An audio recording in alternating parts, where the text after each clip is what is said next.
नमस्कार, मैं विनय कुमार बैती। हमारा आज का विषय है बौद्ध दर्शन में व्याप्ति। बौद्ध मत के अनुसार व्याप्ति अविनाभाव है। सर्वप्रथम दिंगनाग ने व्याप्ति की परिभाषा दी। बाद में धर्मकीर्ति एवं अन्य उत्तरवर्ती आचार्यों ने उनके साथ अपनी पूर्ण सहमति जताई। आचार्य दिंगनाग के अनुसार बिना साध्य के भाव के हेतु का भी भाव न होना व्याप्ति है, अर्थात साध्य के अभाव में हेतु का भी अभाव होना व्याप्ति या अविनाभाव है। इसलिए बौद्ध दर्शन में व्याप्ति को अविनाभाव नियम या प्रतिबंध स्वीकार किया जाता है। यह नियम कार्य कारण भाव तथा स्वभाव पर आश्रित है। इस प्रकार कार्य कारण मूलक और स्वभाव मूलक अविनाभाव ही अनुमिति का जनक है। कार्य कारण तदुत्पत्ति है और स्वभाव तादात्म्य है, अतः अविनाभाव तादात्म्य तदुत्पत्ति है। इस तरह इस परिभाषा में कुछ एक लोगों ने व्यतिरेक व्याप्ति का संकेत किया है या कहा है। कुछ एक लोगों ने ऐसा कहा है कि इसमें व्यतिरेक व्याप्ति का संकेत मिलता है, परंतु वास्तविकता यह है कि इसमें अन्वय और व्यतिरेक दोनों समाहित है। इस तरह साध्य के अभाव में हेतु का भी अभाव होने में यह निहितार्थ है कि हेतु का भाव होने का अर्थ है कि आवश्यक रूप से साध्य का भी भाव हो, अर्थात जहाँ भी हेतु है निश्चित रूप से साध्य भी वहाँ है। निष्कर्षतः अविनाभाव से साध्याभाव में साधना भाव तथा साधना भाव में साध्याभाव दोनों ही अवधारणाएं समाहित हैं, अर्थात अविनाभाव उन दो वस्तुओं का नियत संबंध है जहाँ एक वस्तु दूसरे के अभाव में कदापि उपलब्ध नहीं होती।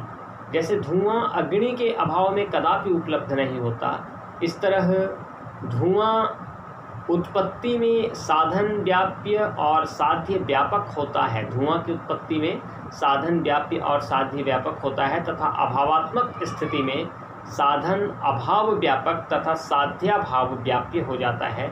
इसे दूसरी भाषा में इस तरह भी कह सकते हैं कि धुएं की उत्पत्ति में अग्नि की उपस्थिति की स्थिति में, धुएं की उपस्थिति में अग्नि की उपस्थिति की स्थिति में धूम व्याप्य और अग्नि व्यापक है। यह भावात्मक स्थिति में होती है।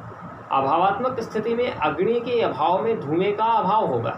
इन दोनों स्थितियों को हम ऐसे कह सकते हैं कि साधन साध्य और व्याप्ति, यानी साधन और साध्य दोनों का होना व्याप्ति बताता है, ऐसा अन्वय है। व्याप्य और व्यापक मिलकर के हो, तो जब व्याप्य हो तो व्यापक भी होगा, ये अन्वय है। या फिर साध्या भाव होगा तो साधना भाव भी होगा, यानी व्याप्य का अभाव होगा तो व्यापक होगा, साध्या भाव होगा तो साधन का भी अभाव होगा, और ये व्याप्ति बनता है।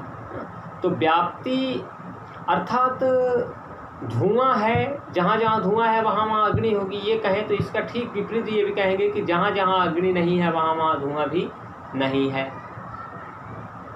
तो व्याप्ति ग्रहण के संबंध में धर्म कीर्ति और उनके बाद के आचार्यों का कहना है कि साध्य और साधन के बीच संबंध के ज्ञान के लिए साध्य और साधन के स्वभाव प्रतिबंध का ज्ञान आवश्यक है। यह प्रतिबंध दो प्रकार का होता है, तादात्म्य संबंध या लक्षण और तदुत्पत्ति लक्षण। अब पहला तादात्म्य संबंध या तादात्म्य लक्षण कहते हैं जिन दो वस्तुओं में सामान्य धर्म पाया जाता है उन दो वस्तुओं में तादात्म्य संबंध होता है। जैसे सिंसपा और वृक्ष में तादात्म्य का संबंध है, यानी सिंसपा अर्थात शीशम, तो शीशम और वृक्ष में तादात्म्य संबंध है, क्योंकि वृक्षत्व के सामान्य धर्म से दोनों ही संयुक्त हैं। साधारणतः तादात्म्य का अर्थ अभेद होता है, परंतु बौद्ध मत इस अर्थ को स्वीकार नहीं करता है। बौद्ध मतानुसार अत्यंत भेद या अत्यंत अभेद की स्थिति में तादात्म्य संबंध नहीं होता है। जैसे कलश और घट में तादात्म्य संबंध नहीं है क्योंकि इसमें अत्यंत अभेद है। दूसरी तरफ गाय और घोड़े में भी तादात्म्य संबंध नहीं है क्योंकि इसमें अत्यंत भेद है। अतः साधन और साध्य में सामान्य अधिकरण पाया जाना ही साधन और साध्य का तादात्म्य है। कलश और घट में तादात्म्य संबंध नहीं है बल्कि ये पर्यायवाची शब्द है। इसी प्रकार क और क का संबंध भी तादात्म्य नहीं है क्योंकि इसमें अत्यंत अभेद है। दूसरी तरफ गाय और घोड़े में भी तादात्म्य संबंध नहीं होगा क्योंकि दोनों में अत्यंत भेद है। अतः साधन और साध्य में सामान्य अधिकरण का पाया जाना ही साधन और साध्य का तादात्म्य है। अब दूसरा तदुत्पत्ति संबंध या लक्षण। तदुत्पत्ति को कार्य कारण भी कहा जाता है। तद उत्पत्ति उसके बाद उत्पन्न होना, व्याप्ति का ज्ञान इसके द्वारा भी होता है। जैसे पर्वत अग्निमय है, धुआं होने से, यहाँ साधन धुआं, साध्य अग्नि या आग का कार्य है तथा अग्नि साध्य धूम साधन का कारण है। कारण के बिना कार्य की सत्ता नहीं होती, यानी धुआं के बिना अग्नि की सत्ता नहीं होगी, अग्नि के बिना, धुआं के बिना नहीं बल्कि अग्नि के बिना धुएं की सत्ता नहीं होगी। अग्नि होगा तभी धुआं होगी, इसलिए कहते हैं कि धुआं है इसलिए अग्नि है।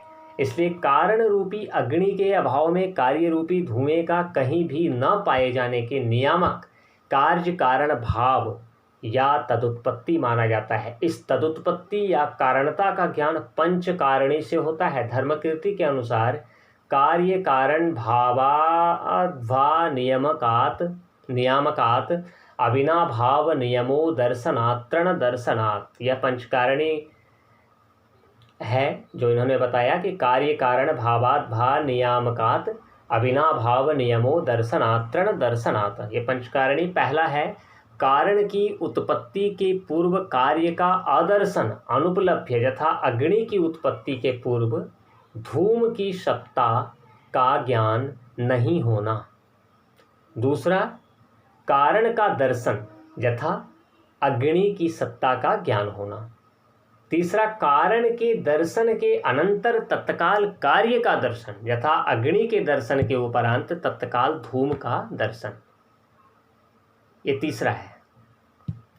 चौथा है कारण का लोप, यथा अग्नि की सत्ता का लोप। और पांचवा कार्य का लोप अर्थात धूम की सत्ता का लोप। यानी पहला होगा कि अग्नि की उत्पत्ति के पूर्व धूमें की सत्ता का ज्ञान नहीं है, फिर दूसरे उसके बाद अग्नि की सत्ता का ज्ञान होता है और अग्नि को देखने के उपरांत क्या धूम को भी देखते हैं, तब उसके बाद कारण का लोप हो जाता है, यानी अग्नि की सत्ता का लोप, और अंत में धूम की सत्ता का भी लोप हो जाता है। लोप, ये पंचकारणी है। बौद्धों की इस पंचकारणी की तुलना मील के कारण सिद्धांत से की जाती है क्योंकि मील ने भी कारण को नियत पूर्ववर्ती और कारण को नियत पूर्वकालिक अनौपाधिक घटना माना है। ये पंचकारणी की तुलना मिल के कारण सिद्धांत से करें तो हम देखते हैं कि मिल ने कारण को नियत पूर्वकालिक अनौपाधिक घटना माना है।